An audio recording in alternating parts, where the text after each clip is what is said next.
अस्सलाम वालेकुम दोस्तों, मैं हूं कदीर बलोच और आप देख रहे हैं प्रवास।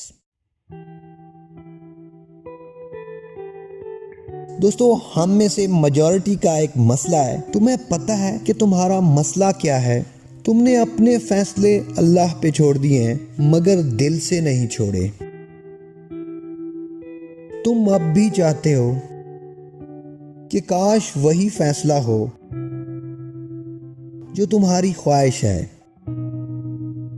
ये कैसा इतबार है भला?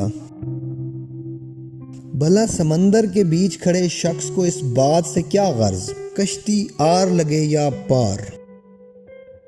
इसे तो बस ये यकीन होना चाहिए, मैं डूब भी गया तो ये मेरे लिए आर पार जाने से बेहतर होगा। यही इतबार तो इम्तिहान है।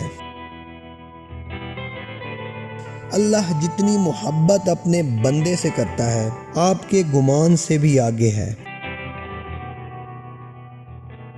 हम सिर्फ देखते हैं जो जहरी खूबसूरती है, जबकि अल्लाह ये भी जानता है कि आपके लिए क्या खूबसूरत है।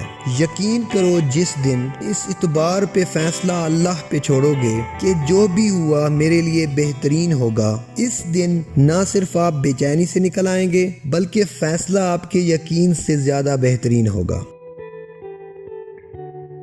क्योंकि अल्लाह सारी दुनिया और लोगों के दिलों समेत इनकी सोचों के रुख तक बदलने पे कादिर है।